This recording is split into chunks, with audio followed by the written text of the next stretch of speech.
Welcome back to the Man Cave broadcast review of E3. This episode we've got Sony. I am Shane Murphy. I am joined again by Mr. Eric Velez. Find him on Xbox Live at Eric, AIRWREQ. Right? Yep. Good. How you doing, buddy? Yeah, not too bad. Good. All right. I'm alive. So, Sony E3. We'll get right into it. What'd you think? Yes and no. All right. What's to up? The entire thing. Yeah. Sony really likes to be, I want to say, the bullies. Okay. And this is just my opinion, not because they don't have a PS4s, but it's like, we have this exclusively for PS4. Right. This is for PS4 only, PS4 only, PS4 only. Xbox One, you don't have that. You have like, you know what, let's share with the PCers. Mm-hmm. Let's share. This can be for everybody, and PS4 is like, just for PS4. So it was really, really tough to kind of listen and care about what they were saying. So, because I was just like, a lot of just mean exclusive stuff. to PS4. We've got 4 extra missions. Blah blah blah blah blah blah. Yeah. Yes, I gotcha. There was definitely a lot of that throughout the show, but the rest of it, they did have some legitimately cool stuff. Mm-hmm. Opening up the show with The Last Guardian. Bold move, Cotton. Let's see how it works out for them. This is a game that's been in development for like half a decade. They've been showing it, then it disappears, and then they show it again, and then now it's back. And apparently it's getting released next year. Yay, 2016. Wow. But still, when I was watching it, you and I were both talking, yeah, the graphics are good, but they're kind of dated at this point. Yeah. Very Shadow of the Colossus. Yep. Back when Shadow of the Colossus was brand new. Yeah. The whole, I don't know, I haven't jumped really into the full-on Last Guardian life, but from seeing that one, that looked fun to watch, but yeah, it did look like the big creature. I mean, the model with him was terrific. The wind going through the feathers. Yeah, looked great. But everything else, just like the kid, boom, anime.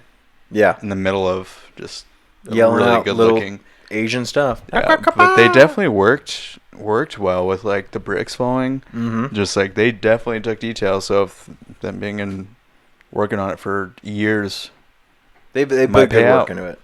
So it'd be nice to at least finally see it. Yeah. So, next up, we had they had these weird transitions as they were going. Kind of hey, let's do this Last Guardian. It's this beautiful thing, and then just weird cuts and stuff. It felt like a disjointed conference, but they moved into a new franchise that came from the developer Guerrilla, and I'm not sure if did they ever give the name of this one. That was the one. It had the Transformer type enemies where she goes out and she's hunting basically, and there's these robots that are walking through the fields. There was a name for it, and I did not catch it. I found it. It's on my phone too. I feel bad. I know it wasn't Recore. It almost looked like a wildling, like the redhead chick, and she was she's just stealing things. Yeah. And back from what we were talking about before, in the Ubisoft review. Another strong female heroine. Yeah, that I think that was the one that made it click. Yeah, you're just there it is again. There it is. Boom, we got Lara Croft. You're kind of used to it. Evie, you're kind of. I mean, it felt like it should be there. Elizabeth from BioShock Infinite, but then this one here was boom, that's it. This is something that's here to stay. And it felt real. It felt like a good point. But what a cool idea, man! Very, very cool. She's out there hunting robots and treating them like they're real animals. It was because there's different games based in the past and the present. This one was the present is so messed up that it just ended up going back into the Stone Age where you get the caveman and everything else. But it was really so liked where they got the story. So far in the future, the society had crumbled and they had gone back to, like you said, to the Stone Age. Yeah. But you still had these things that were still left over. The robots were still left over. Machines had become their own beings, basically. Just what an original, cool idea. I really, really dug it, and I'm excited to see that. When you mentioned that, it was the same thing. She treated them like animals. Kill. Yeah. Shh. It's okay. It's okay. It's goes away. It's what? It was weird. So cool, so cool. I'm going to have the name of that game here below because unfortunately I just can't remember it. I didn't write it down. I didn't catch it fast enough. But that is a game I think that should be checked out. I really, really have high hopes for that. Yep. Next up, we had Hitman. Looks like they're maybe not so much rebooting it, but they're doing something new with it. Yeah, I think it's just a full new game. But yeah. I don't know. I think Hitman 1 and just wasn't digging it. Hitman's a very, very specific game, and it caters to a specific player. Yeah. For me, I was able to play the first 1 and 2, and then I tried. I want to think it was Hitman Blood Money. Okay. Because I think it came free through Xbox Live, and I don't know, like the Hitman game wasn't for me anymore, and I think it was because it was so easy to get spotted. Which, in a real assassination, I mean, if you're talking real life, it would happen. Like, hey, look, there's a big, tall, bald dude in a suit. Like, what the hell? But it wasn't for me. Now, what I like about this was they were showing not only is it new, not only is it updated, but they made a big point to say that game will update as it goes. It feels very Destiny-like to me, in the fact that you're going to have missions get added. You're going to have continuous updates with the game and the software and how it goes. And they even made a point to say that they're going to have contracts that are available, but some of them will literally be one-time contracts forever for everyone. Right. When this contract shows up, you have a limited amount of real-world time to play, get that contract, and finish it. Because if you lose or if you don't see it, it's gone. That mission is gone forever. I think that's awesome. That is pretty cool. You want to talk really about realize that? Yeah, like a real-world style game. That's awesome. Like, it's just a very neat idea. I would like to see Hitman return to some of the glory days because I think it's a little played out. Yeah, see, for me, remembering that it was like, because I always got Hitman and Max Payne mixed up. I was like, oh, when you slow down the bullets, you can kind of like her. Right. I was like, oh, it's Max Payne jam. But I just remember birds in the first one. Okay. Birds, just white doves. In Hitman? Yeah, the very, very first one. That's all I remember really of it. Gotcha. All right, that's fair enough. I think I was shooting the birds. Man, see, again, blood, murder. You said Max Payne, and now I'm like, damn it! I wish there'd been a new Max Payne. Mad Max Payne, Hitman. That would have been terrific. Oh my god, just get them all in one. Which there hasn't been really any Mad Max gameplay videos. They keep showing clips for Mad Max, but they haven't shown any video like gameplay videos. Yeah, I think it was in the opening for Sony. It was in Sony. Yeah, they would show like Mad Max or like and then never showed up. Yeah.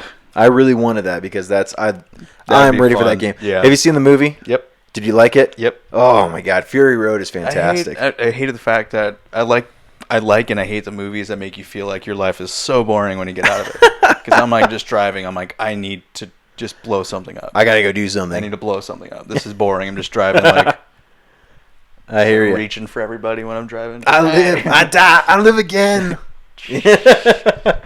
So Open the gates good. Of Valhalla. So good. Street Fighter V was up next, only on PS4, you bastards. Only on PS4 and PC. No love. Man, it looked good though. Yeah. Oh, it's smooth. I mean, just you watch it and it's like art in motion. You know, it's not Cuphead. It's not a cartoon in motion, but it is very, very art-like. I think Street Fighter's a name that's going to be sticking around for quite a while. Oh, yeah, absolutely. It's been going really big, really strong, and it's only gotten bigger, especially with Street Fighter 4. Yeah. I just don't understand, like, I would like to know the reasoning behind why Street Fighter 5 is only on PS4 and PC. Like, why is it not going to Xbox One? Is it because the technology isn't there? They say it never will. Really? Yeah. Well, see. So I'm wondering does it need to have DX12 come out and open up those extra cores for the Xbox One to make that happen? Maybe they just think that every Xbox owner has a horrible TV, which might be kind of true because I run plasma. Do you? Yeah. I just like the way it looks. Well, I've got LCD. Color. But now I went to Best Buy the other day and I asked them where the plasmas were, which was a mistake. I guess everything's like 4-core or whatever. Right. They're like, what a nerd. I was like, what are the plasmas? They're like, we don't have any more. I'm like, why is it like dead technology? And it's been a while since I worked with TVs or even read about it, but I was a little sad. I was like, dang. But I looked online and all the Pioneer Elites were ready. I'm like, yeah, there you go. Get the used ones. There you go. But I'm running dead technology, which is maybe why. There you go. We're going to keep moving a little bit quicker. These are going to be 15-minute videos, so we're about 2/3 of the way through ours. Next up, we had No Man's Sky, which I think is a very cool-looking game. I like the idea behind it. We were talking about it. At one point he's like, okay, let's take a look at the stars that we've got here. By the way, every one of these stars has a planet or has a solar system around it. And let's go ahead and look at all these different planets and solar systems. And he keeps pulling back, and you just see thousands and thousands of stars in this game. How long did you say it would take for somebody to... They were saying something like, if every single person on Earth played the game for 24 hours straight, it would take everyone like 100 or 1,000 years to see every single planet that's in that game. That blows my mind. Like, at first I thought maybe like 50, 100, but he's like kept going. Right. And going. I was just... I've never seen anything like that before. They've said that it comes down to math. They've made a mathematical equation for No Man's Sky, which is if you haven't seen it, it's a space game. You get into a starfighter, and you're able to travel to different solar systems and explore and fight and all that good stuff. They said that they've made a mathematical equation to create their worlds, to create their planets. These planets aren't being created by hand. They're not. You don't have people going in there and saying, okay, here's a rock, here's a river. They have a mathematical formula that is doing that for them. It's saying, okay, cool, we need to have a planet, and we're going to make the planet be this size, and we're going to make it be this color, and we're going to have this stuff here. But it's not just color and skin and where stuff goes. They'll start talking about the creatures that live on it. Instead of being like, well, it's going to be a big cow, but a green cow, it's going to be like, okay, well, we're going to have a cow. How many legs could a cow walk on? Well, let's say we do 4. Let's do a 3-legged cow. Okay, well, now we've got a 3-legged cow. What color do we want it to be? Okay, well, let's make it a blue one. But we want to make its front 2 arms be like big man muscle arms. And as long as it works in the equation so that this animal wouldn't just be a useless pile of meat laying on the ground, as long as it works in the equation, they'll build that animal. I think that's amazing. That blows my mind. Absolutely. Like all the variables and stuff that you have in there is just incredible. So that's a very cool game. I'm very excited for it. The colors are beautiful. The way it looks is amazing. I just hope it's not too ambitious for its own good. Yeah, we'll see. Yep. I'm ready for it though. My next one that I had on here, we had Media Molecule and their Dreams game. Actually, you know what? Let's talk about Dreams. We'll go along in this for a minute. That was the one where they were creating the world. Yeah. Like it created the person. And it like played, and like you could play off other people's too. It was unique. That was something I've never seen before as a video game. Like for him to just go ahead and take his controller and do a couple lines, and all of a sudden, bam, you got legs. It looked like clay animation. Yeah, like old school clay animation. Exactly. You can make your own dream, I guess. Right. I just thought like that was a very unique and cool idea to do, and then the stuff they were showing behind it, I mean, like, it seems like you could do almost anything. Yeah, and that's what I was. I think it's just something that I've never seen before, and I don't know how it would work, but I think that's probably be something that I want to see it continue. That's for sure. Get some beers and make something really weird and just freak myself out. That's one thing I got to give PlayStation credit about. Like, it does not shy away from creativity. Nope. Like, if it wasn't for PlayStation, you wouldn't have Dreams. You wouldn't have Little Big Planet. You wouldn't have some of these other incredible games that just don't show up anywhere else. Yeah. So I got to give them credit for that. And maybe it's because of the Eastern culture that it has behind it. Like, anime and all that is rooted in a crazy place. And they'll think of anything, and they're good with it. Yep. So. And they can't really speak well. But it doesn't matter because you make cool games. Right. So. Firewatch. That's my game, man. I am looking forward to Firewatch. You play a park ranger who is out in his own tower in like the Utah or Colorado forest, and the only lifeline he has to any other people for him, like other rangers, is a radio. And you talk to a girl who's in another tower, like way too far away to see. And so you're going around basically unraveling a mystery inside this forest. Oh, that's right. I was thinking, I was like, which one was this? Yeah. Dude. That's your game. Actually, it was pretty cool at the end. She's like, well, dude, what are you doing in the tower? It's like, I'm not by the tower. It's like, well, then who is? Right. And oh my over. God, what's happening? I think maybe it's the art style that really gets me. The very first thing I ever saw for Firewatch was very simple. It was a tree line and one tower sitting in the middle of it. And for some reason that hooked me in. Like the artist knows how to pull strings because it was perfect.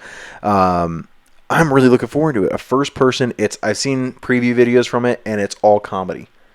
Like there's a lot of drama to it, but I mean, as you're talking to the girl in the tower, a lot of the stuff comes through as comedy. But they also said that, yeah, you know what? If you want to be a complete dick to this girl and just have horrible conversations the whole time, you can do it. You can shape your relationship with her. I think it's very, very cool. Cool. They've got to be recording thousands of hours of dialogue. So, very, very neat. Firewatch is something I'm looking forward to, absolutely, and I hope it comes to more than just PS4. Like, I know it's going to come to PC, but Xbox One, guys, like, if it's coming to PC at this point, bring it to Xbox One. I think it's only fair. Yeah, PC's like our only lifeline to connect us with PS4. It's like, we want to be friends with you guys. Yeah. I'm not saying I'm a 100% Xbox One guy, but I just can't afford a PS4. Right. Thanks for making me say that. That's your fault. Destiny, The Taken King showed up. I mean, it's DLC. I'm not a Destiny player. I'm sorry. I just haven't gotten into it, and all the stuff that keeps changing on it. I just don't want to. Yeah, I played it, but you don't anymore. No, too much changing. You had DLC coming, guys. Yeah, probably exclusive just for you guys too. When done it? No. It's not exclusive to them. It's 30 days before anyone else or whatever. Yeah, that's right. So and you get a show. Yeah. You don't, but AC Syndicate showed off Eevee as the focus again for this trailer, which was cool. You got your female heroine. There you go. And then murder. Yeah, we've gone over people in pretty cool ways. We've gone over AC a bunch. It's getting blasted everywhere. Then we started dropping into some of the most amazing stuff. This is what turned the Sony conference around. This is the only thing you hear about from the Sony conference. So you just don't hear anything else but Final Fantasy. They showed one that kind of surprised everyone. Final Fantasy Worlds, the little Final Fantasy characters. Yeah, everybody's like, oh, how cute. No, that's adorable. And then all of a sudden, boom, you go into a CGI trailer. You start seeing the green glow. And then there's Squall and the big giant blade. And it's Final Fantasy VII Remake. Wow. That's impressive. I don't even know what to say. Like, I'm just so excited. I think people forgot about it. I don't think they did. Really? No. Just like they don't forget about Half-Life 3. Oh, yeah. You know? Like, everybody wants the Final Fantasy VII Remake. So, and they didn't even show anything. They just showed a trailer. But they basically came out and said, we're announcing that we're going to remake. Yeah. Like, not, hey, we've started working on it and we're doing all this stuff. It's, we're going to get to it. So, they said they're going to have more this winter on it. Mm-hmm. So, hopefully we see stuff. Hopefully. So, very excited about that. Shenmue 3, that had a huge response. I never played it. Did you? Okay. If you like Shenmue 1 and 2, the last one came out 15 years ago. So, you got a new one coming. Yay! I guess. And you know what? Then it's not even coming. They're kickstarting it. Yeah, that's right. They dropped a Kickstarter in the middle of PS4. Like, hey, guys, it's going to start up. Can you give them some money, please? Yep. Like, that's the smartest thing to do, actually. I guess, definitely. They showed off Batman, showing the Scarecrow murder missions or whatever. Yep. Only to PS4, right? Like, again, a recurring thing from the conference was it's coming to PS4. It's only to PS4, exclusive to PS4. Like, stop. At least with Xbox, it was Xbox exclusive. Yeah. That was it. But, I mean, they made a point every single time. Coming only to PlayStation 4, blah, blah, blah, blah, blah. Last one was Morpheus VR. I thought it was cool.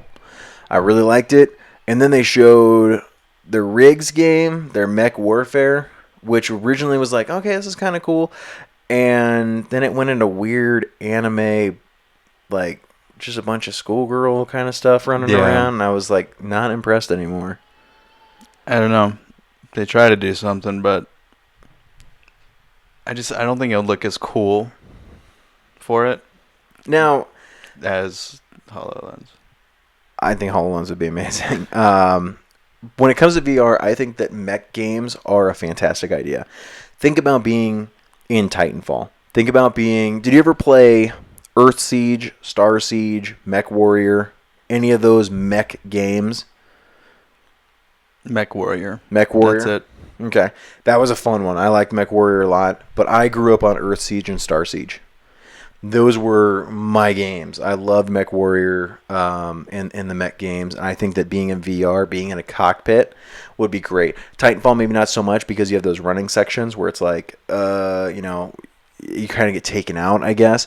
But if you're just feeling like you're sitting in a cockpit, like a mech cockpit, and you're looking around, oh, yeah, count me in. I'm buying it. HoloLens would be terrific. See, I would, what if you could do HoloLens in the cockpit built around you? See, that's what I can see. More like an Iron Man feel. Yeah. Just like, like, all right, cool. Instead of, because like I get dizzy with any like Oculus and. That's just me because I'm an extremely sensitive person. I just got super excited thinking about HoloLens building a mech around me, and then the glass turning into the game. That would be sick. Oh my god, that would be amazing. So so far we've gone over Microsoft, EA, Ubisoft, and now Sony. I mean, out of these four, what's been the winner for you? Microsoft, still taking it. Yeah. Always will. I got to give credit where credit's due. Microsoft lost 2 years ago to Sony. Sony wiped the floor with them. That was embarrassing. Not this year, guys. If it wasn't for Final Fantasy VII, Sony would be in a bad place right now. Easily. So, congratulations on Street Fighter V. I think it's going to be a fun one. But other than that, man, Final Fantasy VII. Let's get it. Let's get it soon. I think it's going to be great. Next up, after this conference, we've got Nintendo, we got Square Enix, and then the PC Gaming Show. We're probably going to wrap all three of those into the same one, and then we'll be done for our E3 coverage this year. Thank you so much for watching these videos so far. We all very much appreciate it. Feel free to subscribe down below. Go ahead and follow us at our social media at Facebook, Twitter, and Instagram. You can find the podcast at mancavebroadcast.com. And again, we're here on YouTube, so give us a subscribe. Did you have anything else before we go? Nope. All right. Well, again, thank you guys. We will see you in the next video. Bye-bye.